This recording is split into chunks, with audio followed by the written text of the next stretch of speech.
Right now, somewhere in the world, the sun is rising. And somewhere out there, a human being is reaching for a bottle of sunscreen, rubbing it in, and walking out into the light without a second thought. It feels like the most modern, mundane thing imaginable.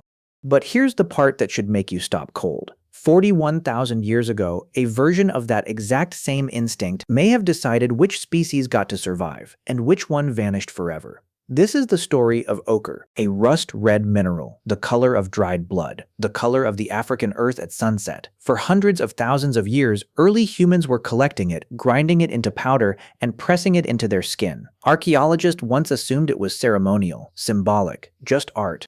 But what if they were wrong about that from the very beginning? The evidence starts in Africa, deep in the record of the Middle Stone Age. Sites like Blombo's Cave in South Africa and Pinnacle Point have yielded ochre pieces with grinding marks, scraping edges, grindstones stained deep red, signs of deliberate, repeated preparation. Confidently dated ochre use now goes back more than 300,000 years, close to the very emergence of our species. That's not decoration, that's a habit. That's something being passed down across generations, something that meant enough to keep doing through ice ages and migrations and everything in between. Here's where it gets strange. A team of researchers published results in the journal PLOS One after actually testing ochre's sun protective properties on human skin in real lab conditions. What they found was that certain iron-rich ochre minerals, when applied topically, provide a measurable, perceptible degree of protection against ultraviolet radiation. In other words, it works. Ochre is a functioning sunscreen. And some researchers, including archaeologist Lynn Wadley and geochemist Lynn Rifkin, have gone further, arguing that the use of ochre as a sunscreen may have been one of the critical advantages that allowed Homo sapiens to spread beyond Africa at all. To forage longer, explore further, move through landscapes that would have destroyed unprotected skin. But a mineral pigment is one thing. The real question is why. At a very specific moment in prehistory, Homo sapiens seem to have dramatically increased their use of ochre. Why that moment? Why then? And this is the part nobody talks about. Because to understand it, you have to go underground, not into a cave, but into the earth itself, into the liquid iron core spinning beneath your feet right now. That spinning core generates Earth's magnetic field. That field is the reason life on the surface is even possible. It deflects solar wind, filters cosmic radiation, keeps the atmosphere from being stripped away. You can't see it, can't feel it, can't smell it. But remove it, and the sun stops being a source of warmth and becomes something far more dangerous. Around 42,000 years ago, something unprecedented happened. The magnetic North Pole began to wander. It didn't flip entirely, this wasn't a full reversal, but it drifted catastrophically far from its normal position, drooping south, moving over Europe and down toward the equator. And as it wandered, the field weakened. A study published in Science by researchers at UNSW Sydney modeled this event, known as the Lachamps excursion, and found that Earth's magnetic field dropped to approximately 10% of its current strength. 10%. The invisible shield that protects every living thing on this planet shrank to nearly nothing. Think about what that means in practice. The auroral zones, those curtains of green and violet light you only normally see near the poles, expanded and swept southward.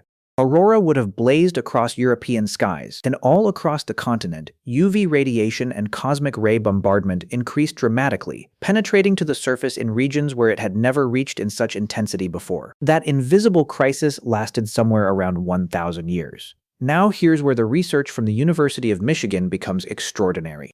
A team led by geophysicist Agnit Mukhopadhyay and anthropologist Raven Garvey built a 3D reconstruction of Earth's geospace system during the Lachamps excursion, mapping exactly where the magnetic field collapsed most severely and which regions would have experienced the worst UV and cosmic radiation exposure. The answer was Europe and northern Africa, precisely the territories where Homo sapiens were beginning to spread and precisely where the Neanderthals were still living.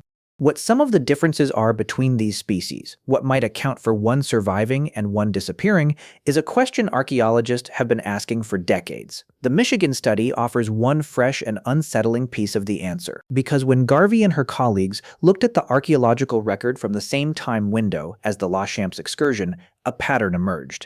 Homo sapiens were making tailored clothing. Needle-like tools for sewing show up in the record, tools for producing fitted garments that cover the body rather than just draping animal skins loosely over it. They were seeking caves with greater frequency, sheltering from the open sky, and they were producing and using ochre at significantly elevated rates. All three of these behaviors function as UV protection. All three appear in the fossil record in the same time frame as the magnetic collapse. Let that land for a moment.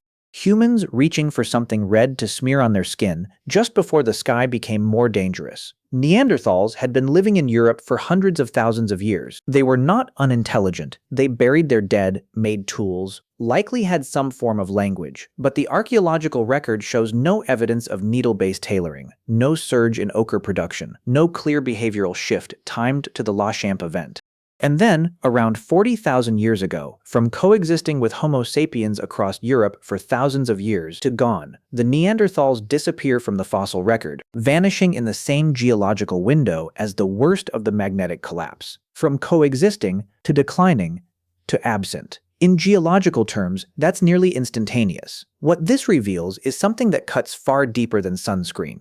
It's a window into how survival actually works, not through brute strength or territory or even raw intelligence, but through the accumulation of small, practical, transferable knowledge. A habit picked up, passed on, refined, grinding red earth, pressing it into skin, doing it because something in the body recognized, somehow, that direct sun was damaging. And then, when the sky itself became hostile, that habit was already there, already inherited, already part of the toolkit. The line between extinction and survival, 41,000 years ago, may have been drawn in red mineral pigment. What if the most decisive force in the story of humanity wasn't fire or language or warfare, but something far older and stranger, an instinct to cover the skin, to seek shadow, to paint the body red before walking into the burning light?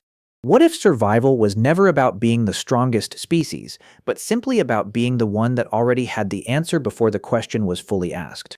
Right now, the sun is still rising somewhere, and somewhere a person is reaching for something to protect their skin before stepping outside. The mineral in their bottle is different. The magnetic field overhead is back to full strength. But the impulse, the ancient, bone-deep knowledge that the sun can be too much, is the same one that may have been coded into human behavior long before history began. You've been carrying that habit for 300,000 years. You just didn't know it yet.